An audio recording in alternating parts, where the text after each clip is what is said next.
नमस्कार मंडळी. राज्यात अनेक जिल्ह्यात शेती पिकाचं मोठ्या प्रमाणात नुकसान झालं होतं. त्यानंतर तलाठी असतील, कृषी अधिकारी असतील आणि जिल्हाधिकारी असतील, त्याचबरोबर राजकीय नेते असतील आणि पुढारी असतील यांच्या माध्यमातून सुद्धा शेती पिकाचे पंचनामे करण्यात आले होते. मुख्यमंत्री फडणवीस साहेब असतील, एकनाथभाई शिंदे असतील, अजितदादा पवार असतील, असे अनेक राजकीय नेत्यांच्या माध्यमातून शेती पिकाचे पंचनामे हे करण्यात आले होते. आणि त्यानंतर 2215 कोटीचा निधी मुख्यमंत्री फडणवीस साहेब यांच्या माध्यमातून मंजूर करण्यात आला होता.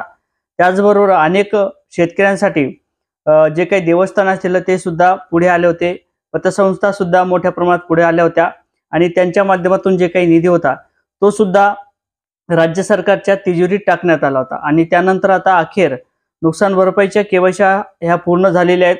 बऱ्याच तालुक्यात, बऱ्याच जिल्ह्यात आणि बऱ्याच गावात जे काही नुकसान भरपाईच्या केवायसी असलेल्या त्या अंतिम टप्प्यात आलेल्या आहेत. म्हणजे नुकसान भरपाईच्या जे काही शेतकऱ्यांनी केवायसी केल्या होत्या अशा नुकसान भरपाई शेतकऱ्यांच्या खात्यावर नुकसान भरपाईची रक्कम ही वाटप केली जात आहे.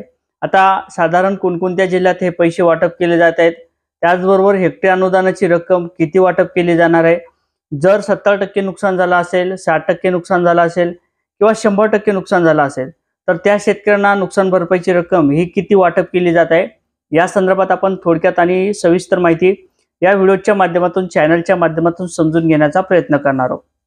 तर मंडळी, मी गणेश ठाकरे, कृषी न्यूज या यूट्यूब चॅनलवरती आपलं सहर्ष स्वागत आहे. चॅनलवर नवीन असाल तर चॅनलला सबस्क्राईब करून घ्या आणि व्हिडिओ आवडला तर लाईक आणि शेअर करायला सुद्धा विसरू नका. मंडळी, ज्या अर्थी शेती पिकाचं नुकसान झालं, त्यानंतर जनावरांचं नुकसान झालं, जीवितहानी असेल, त्याचबरोबर शेती पिकाचं नुकसान झालं असेल, त्याचबरोबर शेती पिकाचं जे काही जमीन असेल ती पूर्णपणे खरडून गेली असेल, दुकानात पाणी शिरलं असेल किंवा घरात पाणी शिरलं असेल, अशापैकी जे काही शेतकऱ्यांना नुकसान झालं होतं, जे काही नागरिकांचं नुकसान झालं होतं, जे काही घरात पाणी शिरलेलं असेल अशा नागरिकाला 5 ते 10 हजाराची मदत ही तात्काळ देऊ अशा पद्धतीचं आश्वासन मुख्यमंत्री फडणवीस साहेब यांच्या माध्यमातून देण्यात आलं होते. त्याचबरोबर हेक्टरी अनुदान 8500, सोयाबीन असेल, कापूस असेल, तूर असेल अशा पिकासाठी जे काही नुकसान भरपाईची रक्कम असेल ती टिगरच्या अंतर्गत 2 हेक्टरच्या मर्यादित हे पैसे वाटप केले जातील अशा पद्धतीचं आश्वासन देण्यात आलं होतं. आणि त्यानंतर 2215 कोटीचा निधी सुद्धा पहिल्या टप्प्यात मंजूर करण्यात आला होता. आणि अखेर जे काही तलाठी असतील, कृषी अधिकारी असतील आणि जिल्हाधिकारी असतील यांच्या माध्यमातून शेती पिकाचे पंचनामे हे करण्यात आले होते. आणि अखेर नुकसान भरपाईचे जे काही केवायसी असतील, जो काही सुरुवातीला पहिल्या टप्प्यात म्हणजे सुरुवातीला काही पाऊस पडला होता त्याचे 2215 कोटी पहिल्या टप्प्यासाठी मंजूर करण्यात आले होते. आणि अखेर जे काही तलाठी असतील त्यांच्या माध्यमातून शेतकऱ्यांना माई सेवा केंद्र या ठिकाणी जे काही नुकसान भरपाईच्या याद्या असतील त्या उपलब्ध करण्यात आल्या होत्या.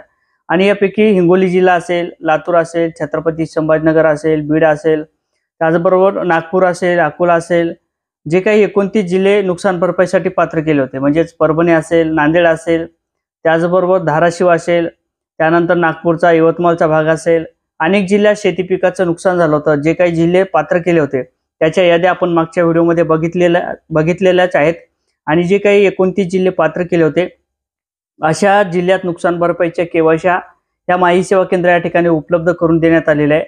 आणि त्यापैकी मग आता तुम्ही म्हणसाल की हिंगोली जिल्ह्यातील काही गाव आहेत, काही मंडळ आहेत, ते मंडळ पात्र केले होते. आणि त्यानुसार हिंगोली जिल्हा जरी असेल तर त्यापैकी काही गावात नुकसान भरपाईच्या केवायसी ह्या उपलब्ध करून देण्यात आलेल्या आहे. आणि शेतकऱ्यांच्या माध्यमातून 2 ते 3 दिवसापूर्वी केवायसी सुद्धा करण्यात आल्या होत्या. आणि ते केवायसी झाल्यानंतर आज शेतकऱ्यांच्या खात्यावर हे पैसे जमा होण्याकरता सुरुवात झालेले आहेत.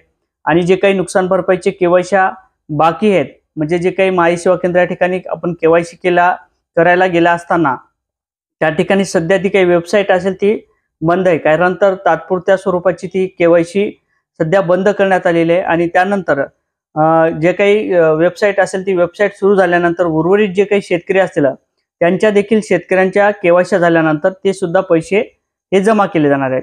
आता जे काही नुकसान भरपाईची रक्कम असेल, 70% किंवा 60% नुकसान झालं असेल तर त्यातलं जे काही जमिनीचं क्षेत्र असेल, समजा आपल्याकडे 1 हेक्टर जमीन आहे, त्यापैकी 70% जर आपलं नुकसान झालं असेल तर त्या 1 हेक्टरमधली 70% जमीन त्याची नुकसान भरपाई म्हणजे जे काही गुंठे असतील त्यांची गुंठ्याची आणीबारी असेल त्याप्रमाणे 60% किंवा 70% आपल्याला जर 1 गुंठ्याचं नुकसान झालं तर 60% जर आपलं नुकसान दाखवलं तर त्याच्यासाठी 60 रुपये, तर 70% नुकसान झालं तर त्याच्यासाठी 70 रुपये अशा पद्धतीचं नुकसान भरपाईची रक्कम ही शेतकऱ्यांच्या खात्यावर आज जमा होण्याकरता सुरुवात झालेली आहे। जे काही उर्वरित शेतकरी असतील त्या देखील शेतकऱ्यांच्या खात्यावर नुकसान भरपाईची ही रक्कम जमा केली जाणार आहे, अशा पद्धतीची माहिती सध्या समोर येत आहे आणि केवायसी सुद्धा सुरू झालेले आहे। जर आपल्याकडे यादी उपलब्ध झाली असेल तर 2 दिवसात वेबसाईट खुली केली जाणार आहे आणि त्यानंतर ती आपण केवायसी करू शकता। जे काही आपलं पीएम किसानचं खातं असेल त्या पीएम किसानच्या खात्यावरती हे पैसे ट्रान्सफर केले जाणार आहेत। अशा पद्धतीचं एक महत्त्वपूर्ण असं अपडेट होतं। जे काही जिल्हे पात्र केले होते त्या देखील शेतकऱ्यांच्या खात्यावर नुकसान भरपाईची रक्कम ही जमा केली जाणार आहे। पहिल्या टप्प्यात 2215 कोटीचा निधी हा वाटप सुरू झालेला आहे। तर अशा पद्धतीचं एक महत्त्वपूर्ण असं अपडेट होतं। नक्की चॅनलवर नवीन असाल तर चॅनलला सबस्क्राईब करून घ्या। व्हिडिओ आवडला तर लाईक आणि शेअर करायला सुद्धा विसरू नका। जय शिवराय।